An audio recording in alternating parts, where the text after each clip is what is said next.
selalu berusaha menyimpan sesuatu yang bisa membawa manfaat, baik untuk dirinya, untuk anak cucunya, maupun untuk keluarganya, untuk masa kini dan masa depannya. Kadang simpanan itu berbentuk uang, kadang berupa tanah, lain saat berbentuk pabrik, dan lain sebagainya. Sementara masa depan yang paling pasti adalah akhirat. Jika untuk masa depan dunia kita rela memeras keringat, membanting tulang, pergi pagi dan pulang petang, menyimpan uang, menyimpan tanah, menyimpan pabrik, pernahkah kita merenung jika satu saat kiamat datang, kita dibangkitkan dari kubur masing-masing, berdiri di padang mahsyar untuk mempertanggungjawabkan seluruh kegiatan hidup kita di dunia ini, lalu kita akan menuju ke alam akhirat. Sudahkah kita mempunyai simpanan untuk akhirat kita? Pada pertemuan kali ini saya ingin menyampaikan sebuah hadis di mana Rasulullah sallallahu alaihi wasallam bersabda, arba'un min kanzil jannah. Simpanan sorga ada 4 macam. Yang pertama, ikhfa'us sadaqah, menyembunyikan sedekah. Saudara-saudara kaum muslimin, sebagaimana yang kita maklum bahwa Allah Subhanahu wa taala melebihkan sebagian rezeki dari kita terhadap yang lain. Ada yang kaya, ada yang setengah kaya, ada yang miskin, ada yang setengah miskin, dan selanjutnya.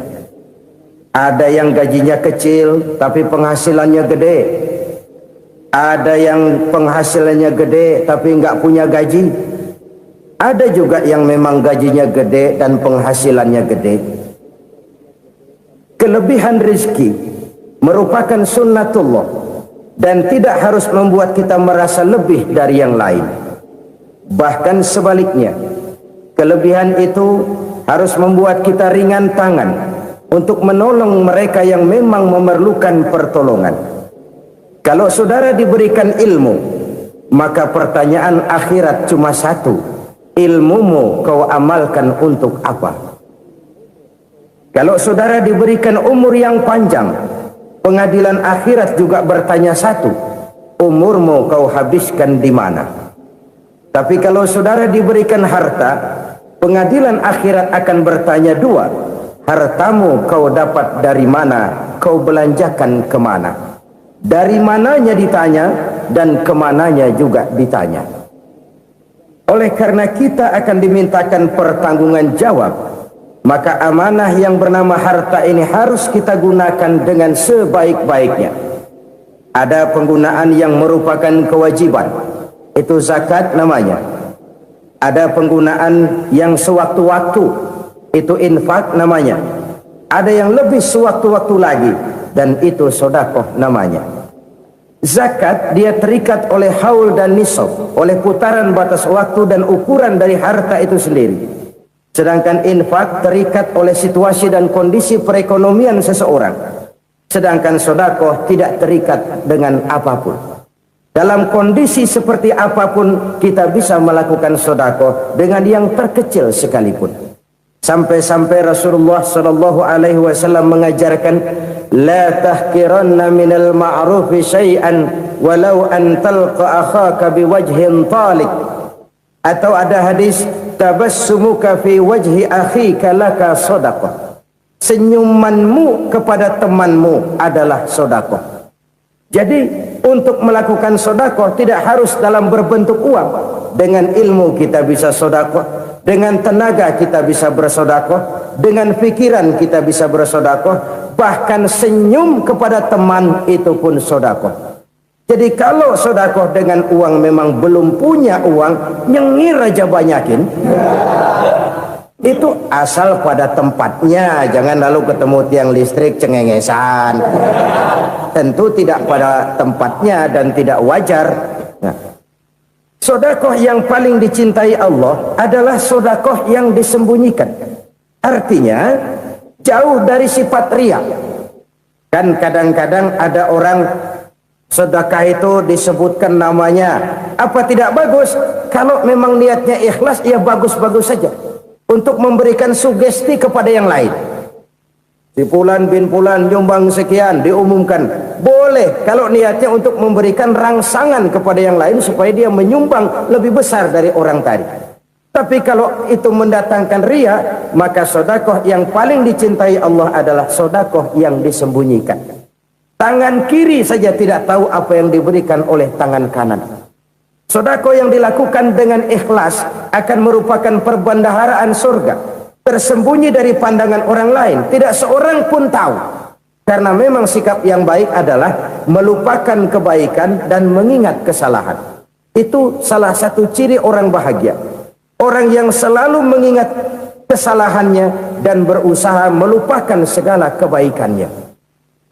Kalau dia akan berada kebaikan, dia tidak bisa ikut, dia merasa rugi karena dia merasa belum pernah berbuat baik. Tapi kalau akan melakukan kesalahan baru, dia ingat kesalahan yang sudah-sudah, sehingga terhalang baginya untuk melakukan satu kesalahan baru. Demikianlah saudara-saudara, bahwa Allah melebihkan rizki sebagian kita dari yang lain, agar terjadi tolong menolong dalam kehidupan ini. Jadi kesenjangan yang nature, kesenjangan yang alami, itu sunnatullah. Ada yang kaya, ada yang miskin, ada yang kelas menengah. Nah, kenapa lalu sekarang kita berusaha mengentaskan kemiskinan? Oleh karena adanya kesenjangan struktural. Kalau yang kaya bisa semakin kaya, kenapa yang miskin tidak bisa naik jadi ikut sedikit kaya? Sebab pada dasarnya Islam adalah agama yang sejak turunnya sudah berupaya memerangi kemiskinan. Bahkan dikatakan kemiskinan itu mendekatkan kepada kekufuran. Orang kalau miskin udah dekat banget sama kafir. Gampang menjadi kafir. Berapa banyak saudara-saudara kita yang oleh karena soal perut, oleh karena soal materi, terpaksa meninggalkan dan menanggalkan akidahnya, menjual petunjuk yang diberikan Allah dengan kesenangan dunia yang cuma sebentar ini. Na'udzubillah thumma na'udzubillah. Jadi makin kita sembunyikan satu sedekah, semakin banyak perbendaharaan kita di surga. Sedekah yang paling dicintai Allah adalah sedekah yang disembunyikan. Malahan ada seorang sufi, dia punya kebiasaan kalau pergi sholat Jumat dia bawa uang, itu uang dia taruh di bawah tikar masjid. Dia niat sedekah kepada siapa saja yang nemuin itu duit. Maksudnya apa? Supaya yang nemuin nggak tahu siapa yang punya duit. Demikian dia saking ingin menyembunyikan sedekahnya. Karena sifat riya itu bisa memakan amal kita sendiri. Riya itu termasuk menyebut-nyebut kebaikan kita. Orang yang suka nepuk dada, sedikit-sedikit ngitungnya kalau nggak gua.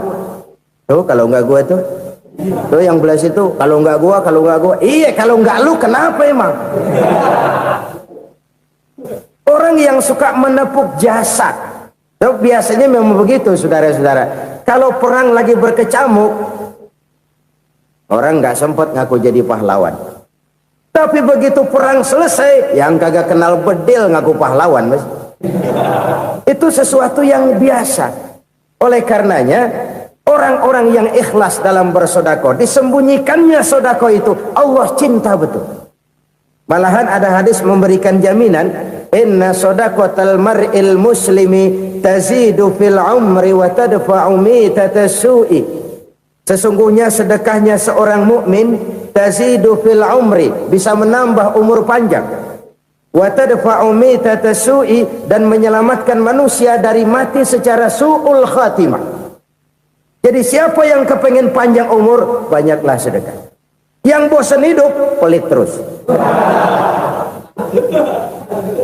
Sedekah menambah panjang umur dan menyelamatkan manusia dari mati secara su'ul khatimah. Pak, katanya umur itu nggak bisa ditambah, nggak bisa dikurangin. Kapan? Kalau ajal sudah datang.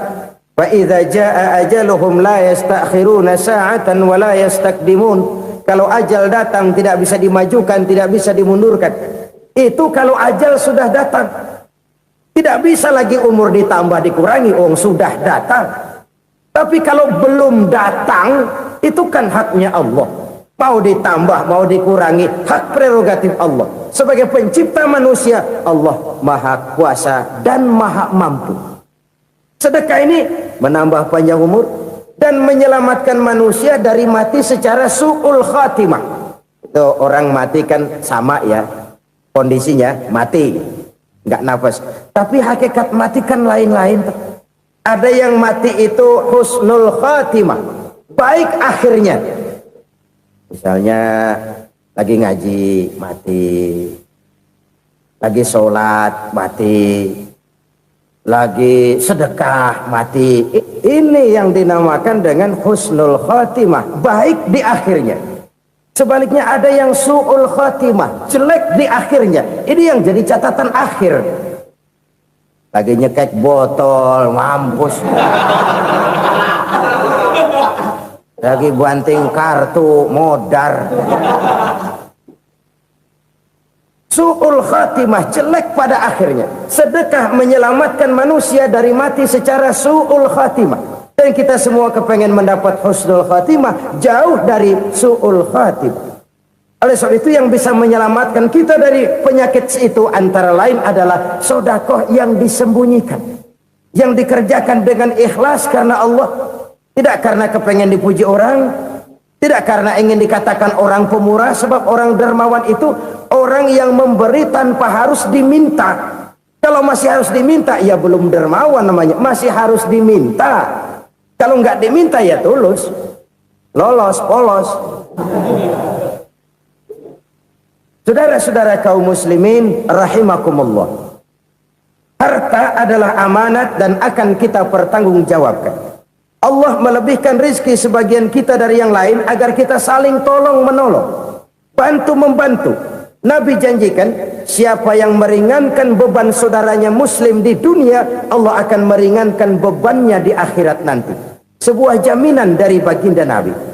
Si orang yang kita bantu barangkali tidak bisa membalas, Allah yang akan membalas lewat jalan lain yang tidak pernah kita sangka-sangka.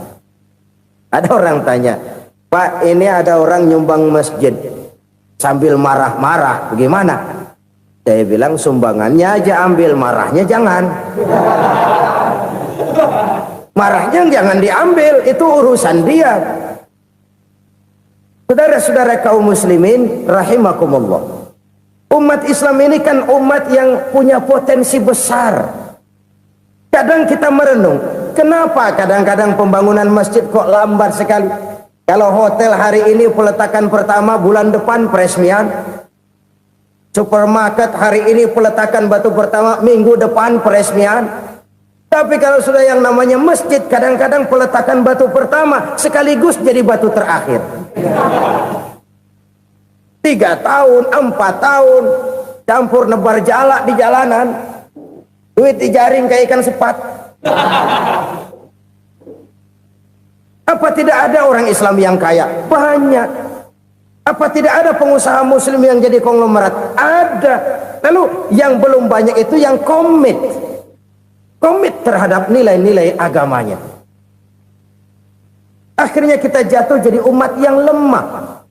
Belum ada pengusaha konglomerat muslim buka pabrik supermi cap bedug misalnya umpamanya atau pabrik kecap cap sorban supaya identitas keislamannya sedikit kelihatan.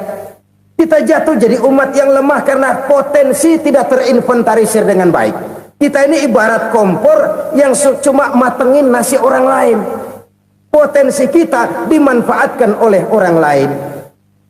Ukhuwah Islamiyah kita baru terbatas kepada silaturahmi.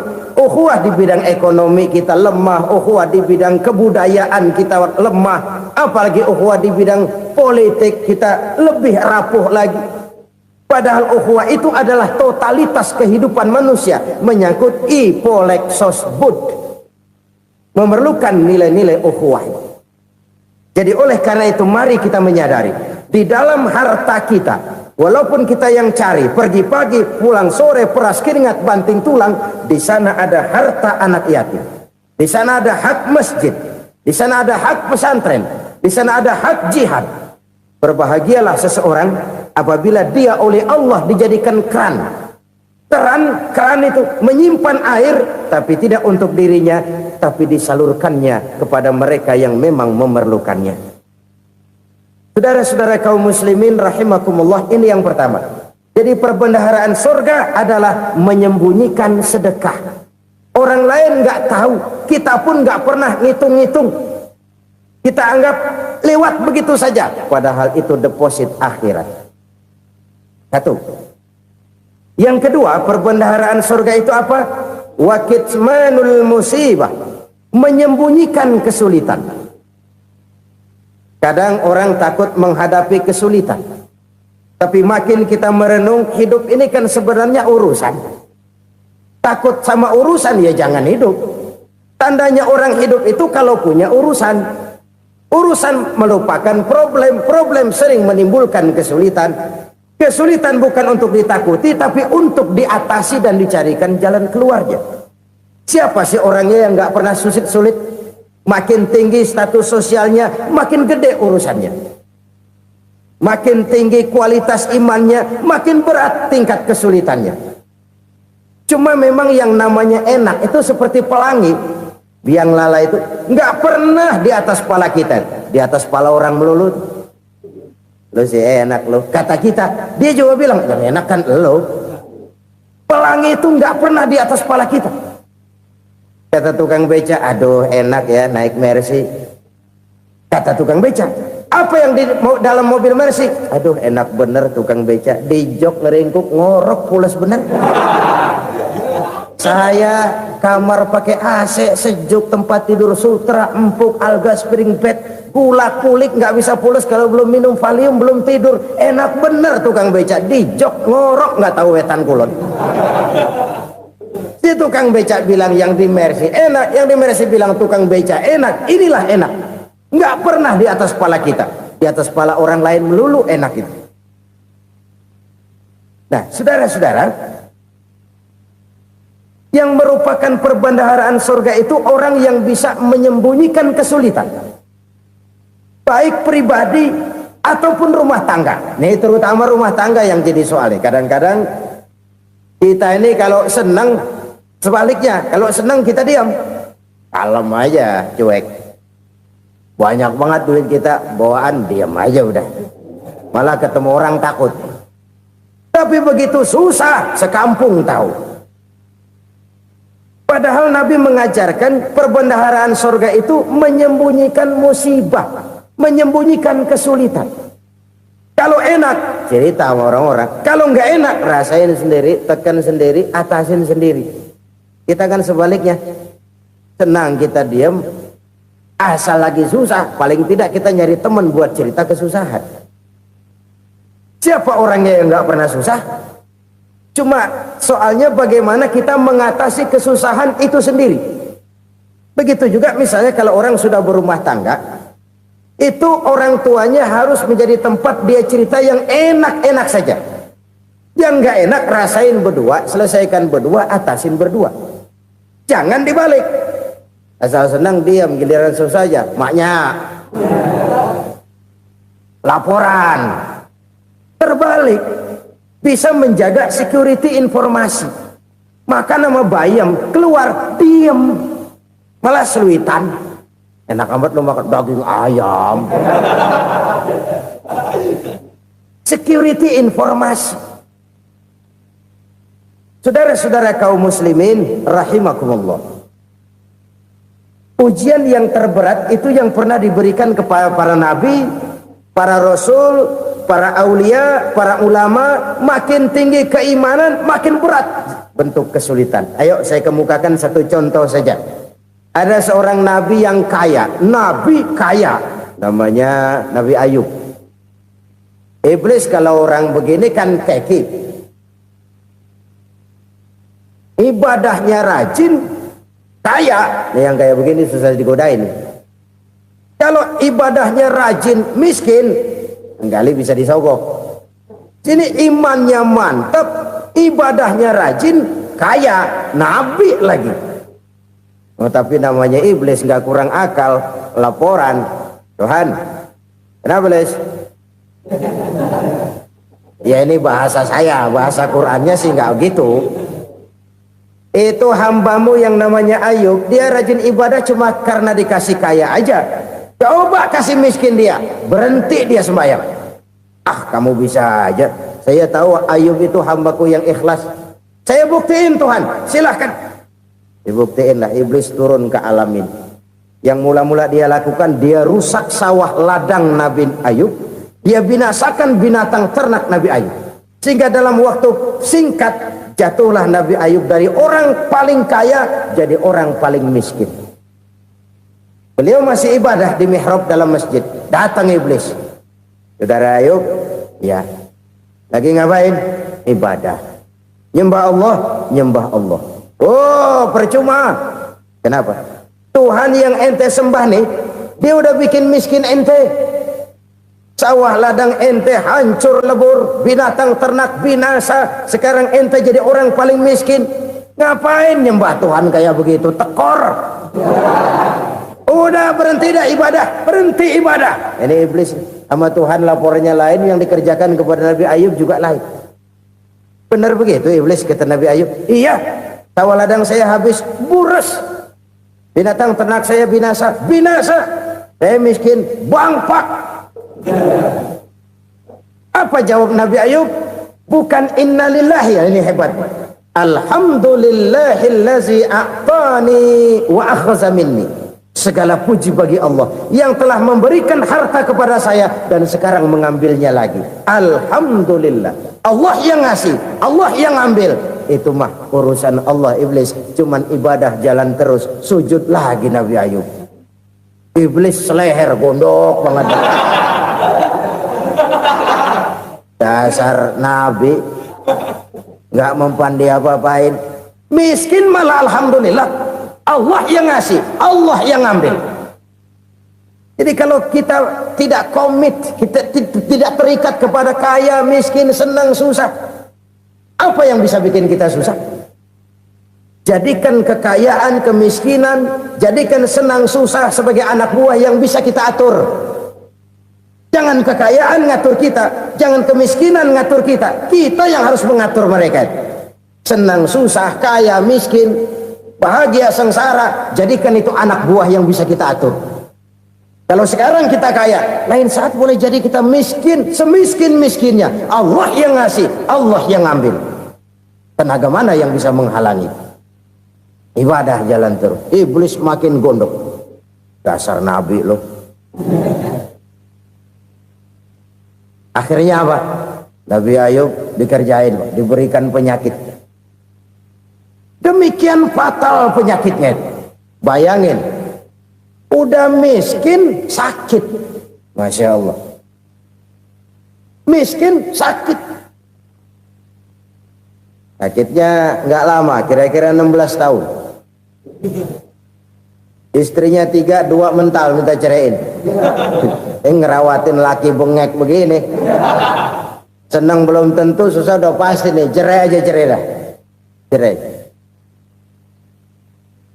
Tinggal satu Siti Rahmah yang setia menemani beliau. Sesetia-setianya hati perempuan. Satu saat Siti Rahmah bilang, "Bang, iya, abang kan Nabi bang. Lalu namanya Nabi kan doanya jarang meleset bang. Maksud kamu minta kenapa sih sama Tuhan biar abang sembuh baik dah bang?" Siti Rahmah, iya. Saya sakit berapa tahun sih dah? 16 tahun bang. Sebelum ini saya sehat berapa tahun? Ya kira-kira 60 tahun bang. Nah coba ente banding-bandingin Rahmah. Saya dikasih sehat 60 tahun, dikasih sakit 16 tahun. Sudah nggak sabar mau doa kepada Allah minta sembuh. Saya malu kepada Allah. Diuji dengan yang luar biasa seperti ini, tidak mengganggu stabilitas kehambaannya. Dia tetap menghamba kepada Allah Subhanahu wa ta'ala. Saudara-saudara kaum muslimin rahimakumullah, kunci menghadapi kesulitan itu apa? Allah jelaskan dalam satu ayat, wa basyiris sabirin alladzina iza asabathum musibah qalu inna lillahi wa inna ilaihi raji'un. Gembirakan orang-orang yang sabar Siapa mereka itu? Yang apabila mendapat musibah mereka kembali kepada keyakinan dasar, segalanya dari Allah dan segalanya akan kembali kepada Allah. Ini konsepsi dasar dari sikap muslim dalam menghadapi berbagai kesulitan. Segalanya dari Allah, segalanya akan kembali kepada Allah. Kalau ini sudah kondisi dasarnya, maka kita akan lapang menghadapi kenyataan bagaimanapun pahitnya. Apakah itu namanya miskin, apakah itu namanya sakit, bahkan maut sekalipun. Maut sekalipun. Segalanya dari Allah, segalanya akan kembali kepada Allah. Ini sikap hidup, bukan sekedar ucapan. Kita kadang-kadang menjadikannya sebagai ucapan. Mulutnya sehingga berhenti, innalillahi wa inna ilaihi rajiun, tapi nangisnya terus gerung-gerungan. Bukan itu, ini kesadaran moral. Kalau segalanya dari Allah, segalanya kembali kepada Allah, kan sebenarnya cuma nunggu giliran. Hari ini saya nyembayangin dia, entah hari apa saya disembayangin orang. Hari ini saya antar dia ke kubur, entah hari apa orang nganterin saya ke kubur. Hari ini saya tahlilkan dia, entah nanti kapan orang tahlilkan saya. Segalanya dari Allah, segalanya akan kembali juga kepada Allah. Oleh sebab itu saudara-saudara, kesulitan bukan untuk ditakuti. Kesulitan justru untuk diatasi, dicarikan jalan keluarnya. Dan tidak ada orang yang tidak pernah mendapat kesulitan. Tidak ada. Semakin tinggi status sosial, semakin tinggi kualitas keimanan, semakin besar juga tingkat kesulitan. Hanya saja bagaimana cara kita mengatasinya. Dan Al-Quran menyatakan, inna ma'al usri yusra. Di balik kesulitan itu pasti ada kemudahan. Roda itu berputar. Karena itu Rasulullah Sallallahu Alaihi Wasallam mengingatkan kepada kita, ta'arraf ilallahi firraha ya'rifka fisyiddah. Ingatlah kepada Allah di waktu kamu senang, supaya Allah ingat kepada kamu di waktu kamu susah. Kalau waktu senang kita ingat kepada Allah, kita susah, Allah tidak akan meninggalkan kita. Tapi kalau waktu senang kita jauh dari Allah, sujud tidak sempat, dengan masjid jauh, ketika senang kita lupakan Allah. Nanti begitu kita susah, Allah lupakan kita. Dan itu menyakitkan. Oleh karena itu orang-orang tua kita dulu bilang, kalau lagi sehat ingat-ingat lu bakal sakit nanti. Kalau lagi kaya ingat-ingat satu saat kita bakal jatuh miskin. Bahkan kalau lagi muda ingat-ingat kita bakal tua. Dan yang terpenting, kalau lagi hidup ingat-ingat kita bakal mati. Saudara-saudara kaum muslimin rahimakumullah. Jadi yang kedua yang merupakan perbendaharaan surga, menyembunyikan musibah. Saudara-saudara kaum muslimin rahimakumullah. Hal ketiga yang merupakan perbendaharaan surga adalah wasilatur rahmi. Orang yang suka bersilaturahmi. Sebagaimana yang kita maklum bahwa manusia adalah makhluk yang disebut zon politika. Makhluk sosial yang tidak mungkin hidup sendiri-sendiri. Betapa dan siapapun kita memerlukan orang lain. Bodoh betul manusia kalau tinggal di tengah masyarakat tapi tidak mau bermasyarakat. Merasa hebat sendiri, pinter sendiri, gagah sendiri, kaya sendiri. Mungkin kalau mati juga ngubur sendiri. Jangankan kita di sini, di sorga saja Nabi Adam waktu sendirian bengong melulu, mondar mandir. Allah tegur dam sepi dam. Ya ini kalau bahasa saya. Iya Tuhan sepi ini nggak ada coret-corekan pisan ini. Diciptakan Siti Hawa baru anteng Nabi Adam. Itu di sorga. Cobalah. Umpamanya saudara tinggal di Jakarta nih. Kaya bener. Apaan aja di Jakarta punya saudara dah. Jembatan Semanggi ambil. Monas buntel bawa pulang. Hotel-hotel ambil semua. Cuman tinggal di Jakarta sendirian, apa enaknya? Betapa dan siapapun kita perlu orang lain. Tidak ada seorang pun yang bisa memenuhi kebutuhan hidupnya secara sendiri-sendiri. Nah, Islam telah menyelamatkan manusia dari ras diskriminasi, mengikat manusia dengan persaudaraan yang berlandaskan kepada akidah. Karena itu dianjurkan bersilaturahmi. Bahkan Nabi menyatakan, man arada ayyubsata lahu fi rizqihi wa yunsa'a fi atharihi falyasil rahimah. Siapa yang kepengen diluaskan rezekinya dan dipanjangkan usianya, banyaklah ia bersilaturahmi. Siapa yang kepengen dimudahkan rezekinya, hendaknya ia banyak bersilaturahmi. Kalau banyak teman, kesulitan kan paling tidak ada tempat cerita. Udah susah, sendirian kita pikirin diri, nggak ada tempat tukar pikiran. Cepet banget sama bengek. Dilawan sendiri. Nah, secara makro kita bisa berkata, tidak mungkin ada kemenangan kalau tidak ada kekuatan. Tidak ada kekuatan kalau tidak ada kesatuan dan persatuan. Tidak mungkin ada kesatuan dan persatuan tanpa semangat silaturahmi. Kalau umat Islam mau menang, dia harus kuat. Kalau umat Islam mau kuat, dia harus bersatu. Kalau umat Islam mau bersatu, dia harus membudayakan silaturahmi ini. Bahkan sampai-sampai kata Nabi, kalau bisa cari nilai tambah. Apa? Silman qata'ak. Bersilaturahmilah kau kepada orang yang marah denganmu. Masya Allah, indahnya ajaran agama kita. Orang yang marah pun kepada kita, kata Nabi, kalau bisa bersilaturahmilah kepadanya, kepada orang yang marah itu. Di situ nilai tambah. Cuman jujur nih hadis, ngucapinnya gampang, ngamalinnya yang berat banget. Orang marah sama kita, kita disuruh silaturahmi. Ada apa malu? Lu marah, ada gua marahan lagi. Tunggu pikirin. Saudara-saudara kaum muslimin rahimakumullah. Tapi ini yang diajarkan, bahkan ini yang dicontohkan oleh baginda Rasul. Bagaimana begitu mudah, misalnya satu saat Abu Jahal ini ngatur strategi bagaimana bikin Muhammad celaka.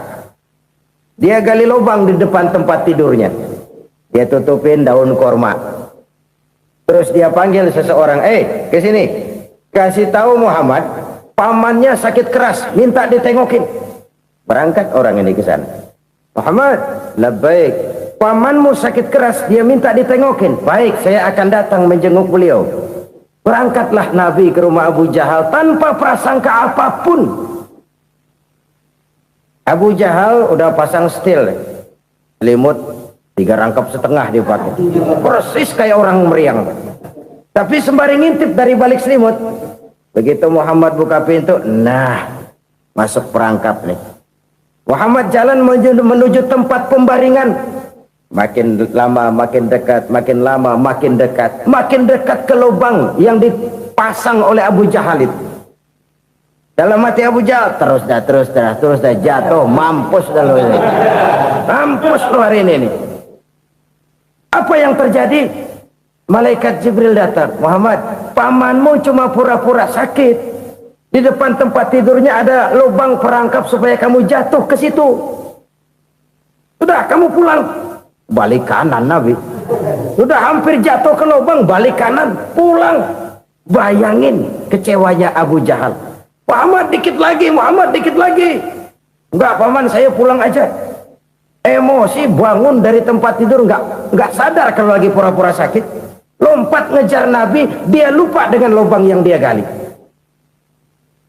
Usrak, nyemplung sendiri ke dalam lubang.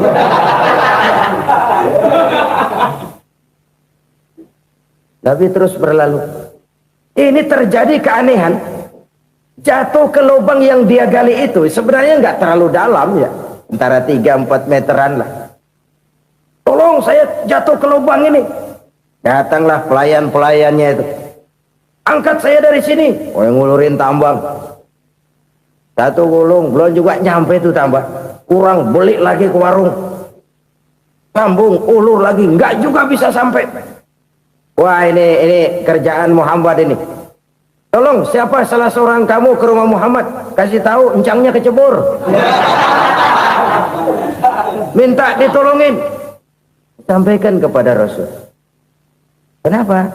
Pamanmu jatuh ke lubang, Muhammad minta tolong diangkatin. Tambang udah nyambung-nyambung nggak nyampe juga. Ya, nanti saya datang, saya tolong. Coba. Nyata-nyata orang berniat jahat mau mencelakakan dia. Datang dia menolong. Ini yang disebut air tuba dibalas air susu ya ini. Bukan sebaliknya. Air tuba dibalas air susu.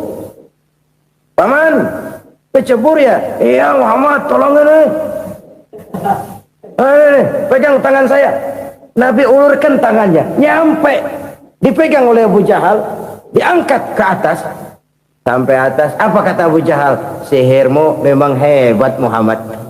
Udah ditolongin dikata sihir. Yang enak kita kemplang kan itu orang begitu. Urusan apa? Tapi inilah akhlak. Kalau bisa kamu bersilaturahmilah dengan orang yang marah kepadamu sekalipun. Orang marah kita tetap baik. So, kalau kita berbuat baik sama orang yang memang baik, rasanya sih biasa-biasa aja. Orang baik kita baik lagi, ya draw aja, belum ada nilai tambah di situ. Baru ada nilai tambah kalau kita bisa berbuat baik kepada orang yang nyakitin kita.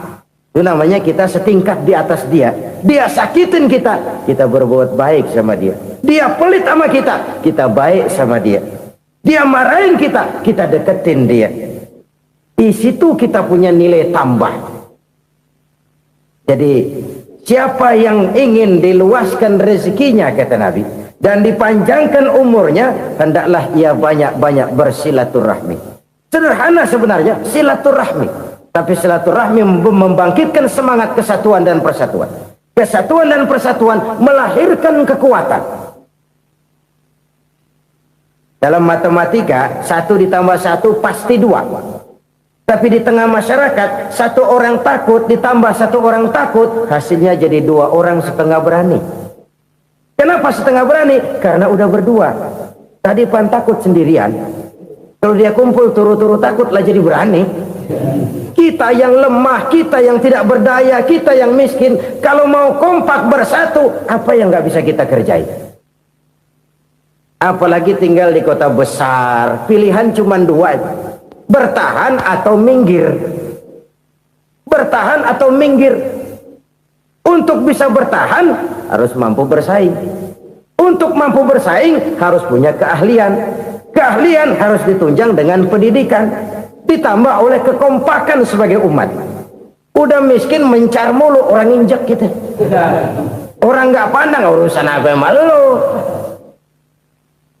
Oleh karena itu silaturahmi pada hakikatnya merupakan roh dari ukhuwah yang diajarkan oleh agama kita. Bagaimana Islam menyelamatkan masyarakat manusia dari ras diskriminasi, mengikat manusia, dan tidak ada persaudaraan yang lebih indah selain persaudaraan yang diikat dengan nilai-nilai akidah. Sepanjang orang di jalan Allah, itulah saudara kita. Keluar dia dari jalan Allah, selesailah persaudaraan sampai di situ. Karena itu, kalau ingin menyimpan sesuatu di surga, banyaklah bersilaturahmi. Datang ke rumah ini, datang ke rumah itu, dan lain sebagainya. Itu simpanan kita di akhirat nanti. Ini yang ketiga. Saudara-saudara, yang keempat, perbendaharaan surga itu apa? Wa qawlu la hawla wa la quwwata illa billah. Ucapan la hawla wa la quwwata illa billah. Ibadah kan ada yang berat, modalnya besar. Bangun masjid berat, modalnya besar. Bangun rumah sakit berat, modalnya besar. Ada ibadah yang berat, tapi modalnya ringan. Misalnya puasa. Puasa itu berat, mengendalikan nafsu. Kalau sekedar nggak makan nggak minum sih enteng, mengendalikan nafsu itu jihad terbesar. Tapi kan modalnya ringan, cuma niat saja. Ini ibadah berat, modalnya ringan. Ada ibadah yang ringan, modalnya juga enteng. Seperti termasuk ucapan la haula wa la quwwata illa billah. Tanpa sadar, la haula wa la quwwata illa billah, nyelengin tuh di surga. Nyelengin, kita nggak terasa, nyelengin simpenan akhirat. La haula wa la quwwata illa billah, nyimpan lagi. Kaget, la haula wa la quwwata illa billah, nyimpan lagi. Banyak simpenan. Walaupun sebenarnya yang dimaksud di sini adalah kesadaran batin bahwa tidak ada daya dan kekuatan kecuali Allah. Itu intinya. Kita memulai pekerjaan disunahkan baca bismillah, kan begitu. Apa itu? Kesadaran moral Bahwa ini saya bisa kerjakan. Saya kerjakan ini dengan menyebut nama Allah. Kenapa? Kalau Allah tidak memberikan daya dan kekuatan, mana mampu saya kerjakan ini. Maka saya kerjakan ini dengan menyebut nama Allah. Bismillah. Kesadaran moral. Manusia hanya wajib berusaha, tapi nggak pernah wajib berhasil. Banyak hal-hal yang kalau kita renungkan secara rasio nggak mungkin, tapi jadi kenyataan. La haula wa la quwata illa billah. Tidak ada daya dan kekuatan kecuali bagi Allah semata-mata. Kesadaran moral akan kelemahan dan keterbatasan makhluk bernama manusia.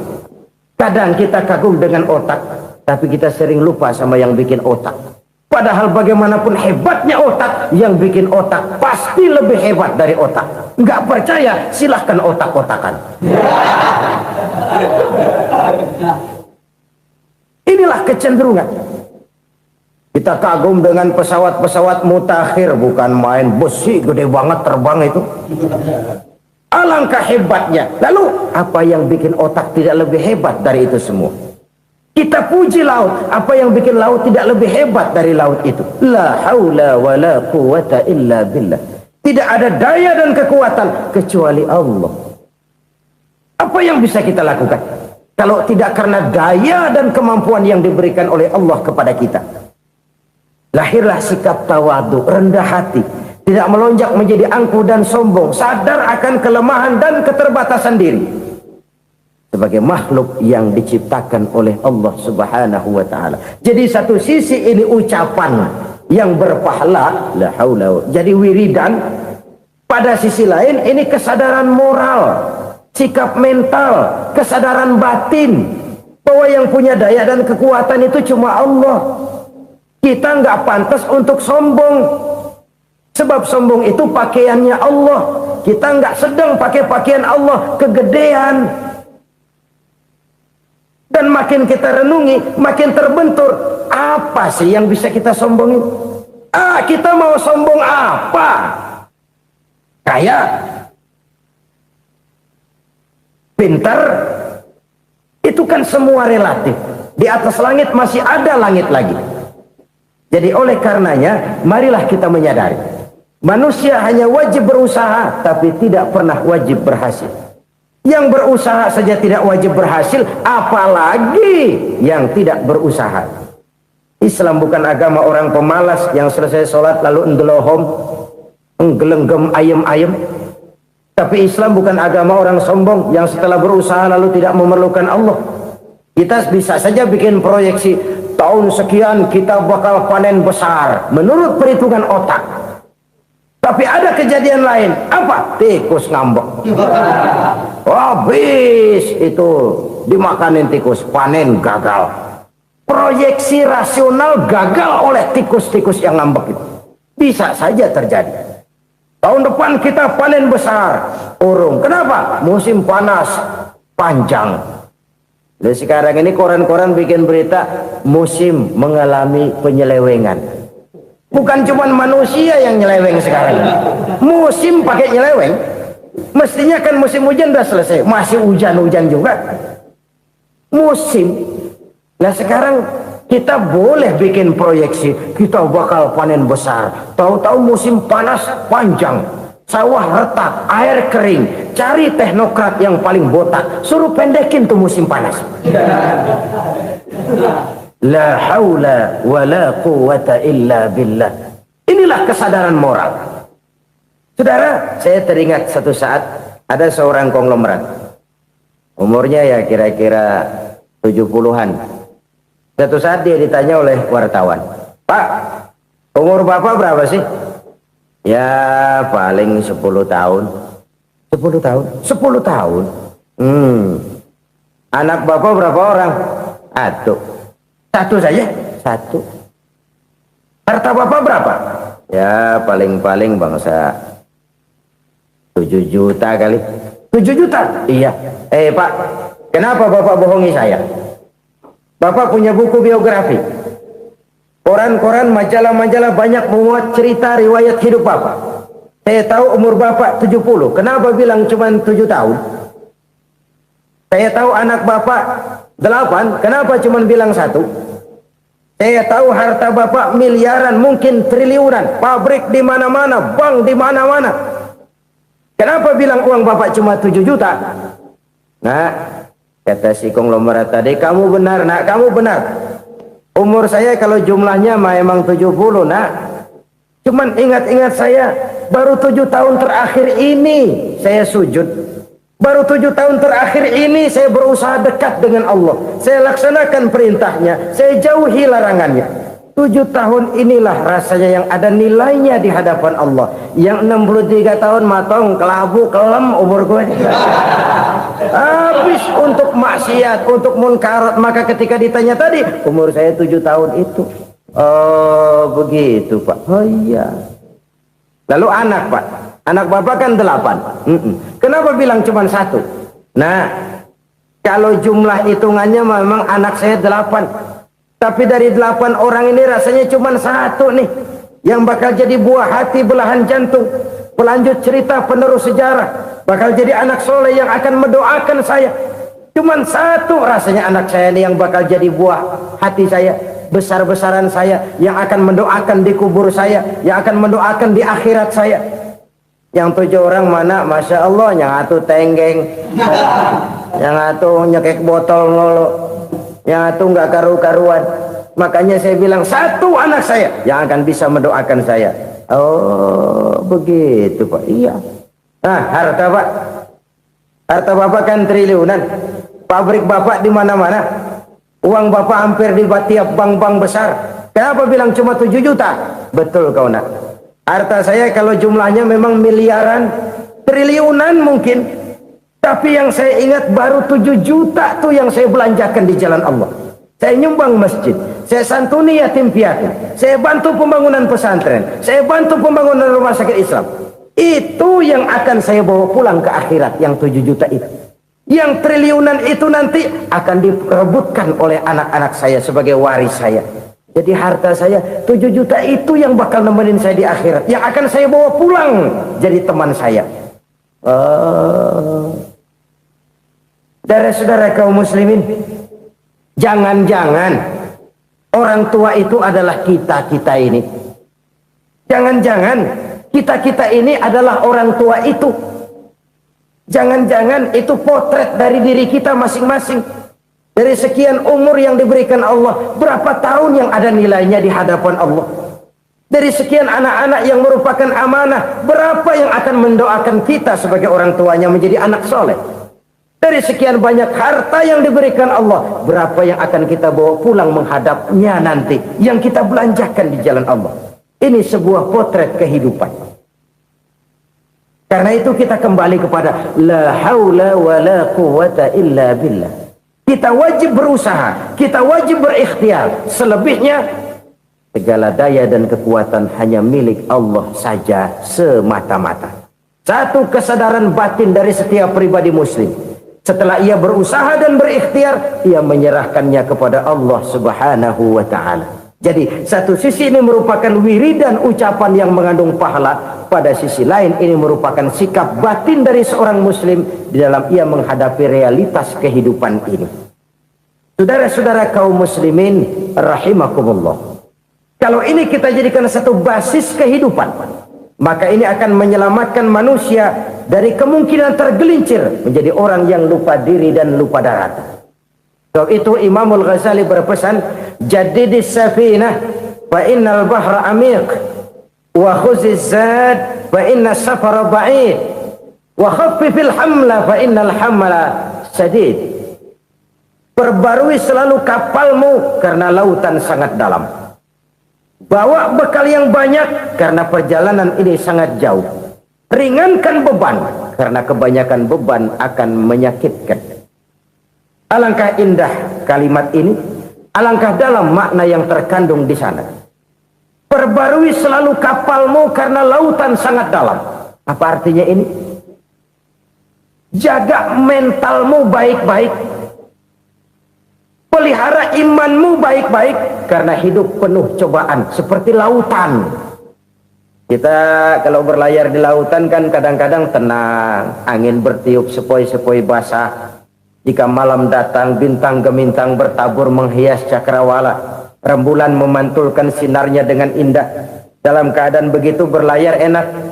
Tapi lain saat ombak menggunung, halilintar menyambar, angin topan bertiup. Berapa banyak sudah saudara-saudara kita yang tenggelam di lautan dunia tanpa sadar bahwa dia belum sampai kepada pantai yang akan dituju. Berapa banyak sudah saudara-saudara kita yang tenggelam di lautan dunia ini tanpa sempat bangkit lagi. Dia menyangka sudah sampai kepada tujuannya. Hati-hati kapal jangan sampai bocor karena lautan sangat dalam. Iman ini jaga baik-baik karena hidup penuh dengan ujian. Wa khuzizat fa inna safara ba'id. Bawa bekal yang banyak karena perjalanan sangat jauh. Saudara mau ke Bandung, bawa duit. Saudara mau ke Surabaya, banyakan lagi duitnya. Saudara mau ke Mekah, gepokan, iketan tuh duit nggak lembaran lagi. Makin jauh perjalanan, makin banyak bekal yang harus kita bawa. Kalau saudara dari Jakarta mau ke Surabaya, kagak bawa duit berangkat juga, itu sih bukan berani namanya, nekat. Sampai Surabaya belum tentu, sengsara di jalan udah pasti. Kenapa? Nggak bawa bekal berangkat. Sama juga kita nih, misalnya belum sempat sembahyang, mati. Waduh, berani banget orang. Belum punya bekal, mati. Sengsara di jalan. Atau bekal tidak cukup. Dari Jakarta saudara mau ke Surabaya, bawa duit 500 perak. Paling jauh Cikampek nyampenya itu. Paling jauh itu. Antara jauhnya perjalanan dengan bekal yang saudara bawa tidak seimbang. Hidup ini perjalanan panjang. A walking tour. Dimulai dari alam arwah, sebelum jasad diciptakan, roh diciptakan lebih dulu. Dari situ pindah ke alam rahim, dari alam rahim pindah ke alam dunia, dari alam dunia pindah ke alam barzah, baru menuju akhirat. Satu perjalanan panjang. Kalau bekal tidak bawa, sengsara di jalan. Bawa bekal yang banyak karena perjalanan ini sangat jauh. Wa khaffifil hamla, ringankan beban karena beban itu cuma akan menyulitkan. Kalau bekal itu sih keperluan, tapi beban nggak kita perluin, cuma ngeberat-beratin. Apa ini beban? Dosa, kecurangan, kebatilan, kezoliman, ketidakadilan, kesewenang-wenangan. Itu akan jadi beban kita di akhirat. Alangkah celakanya, perjalanan panjang, bekal tidak bawa, beban kelewat banyak, alamat sengsara di jalan. Pahala tidak ada, dosa berlipat ganda. Na'udzubillah, summa na'udzubillah. Kalau kita rangkum nasihat Al-Ghazali dengan kisah si konglomerat tadi, kita akan mengambil kesimpulan. Pertama, bekal terbaik dalam menghadapi gejolak kehidupan ini tidak lain adalah iman. Yang kedua, pahala dan dosa. Dua hal kontroversial. Pahala adalah bekal, dosa adalah beban. Tapi kita sekarang kan tidak begitu terangsang kepada yang abstrak. Orang berlomba mencari yang konkret-konkret saja, yang real. Kalau memang dosa, benjol dong, kira-kira begitu. Kira-kira begitu. Persis orang Yahudi dulu. Orang Yahudi itu kan pernah minta kepada Nabi Musa, Ya Musa, lan nu'mina laka hatta narallaha jahrah. Musa, kami nggak bakal mau beriman kepada Allah kalau belum kami lihat Allah ada nongkrong di depan kami. Kalau memang Tuhan ada, taruh dong di depan kami. Mau yang konkret-konkret saja. Kalau memang dosa, benjol dong. Kalau memang pahala, berasa dong. Orang terangsang kepada yang real, yang konkret-konkret saja. Karena itu, untuk mengejar dosa, orang mau bayar. Tapi untuk mengejar pahala, walaupun tidak bayar, orang segan. Ini yang dikatakan oleh Nabi, kamu mengharapkan ke surga, tapi kamu berat melaksanakan sesuatu yang bisa membawa kamu ke surga. Kamu ingin jauh dari neraka, tapi tiap saat kamu lakukan perbuatan-perbuatan yang justru menjerumuskan kamu ke neraka. Idda'aitum an-najata minan nar wa ramaitum fiha anfusakum. Kamu ingin selamat dari neraka, tapi kamu lemparkan diri kamu ke neraka. Kamu ingin masuk surga, tapi berat sekali kamu melakukan perbuatan-perbuatan yang bisa menyampaikan kamu di surga. Saudara-saudara kaum muslimin rahimakumullah. Jadi hal keempat yang merupakan perbendaharaan surga adalah la haula wa la quwwata illa billah. Satu sisi ini merupakan ucapan yang memperberat timbangan akhirat. Pada sisi lain ini merupakan sikap hidup seorang muslim. Kesadaran batin yang sangat dalam bahwa tidak ada daya dan kekuatan kecuali Allah. Dan itu kita simbolkan pada saat memulai pekerjaan dengan Bismillah, dengan menyebut nama Allah. Satu kesadaran moral, saya hanya bisa melakukan ini karena diberikan daya dan kekuatan oleh Allah. Lahirlah sikap tawadu, rendah hati, tidak melonjak menjadi angkuh dan sombong. Saudara-saudara, sampai sini dulu jumpa kita kali ini. Semoga 4 perbendaharaan surga ini dapat kita lakukan, yang kelak akan merupakan bekal kita di kemudian hari nanti. Amin ya rabbal alamin.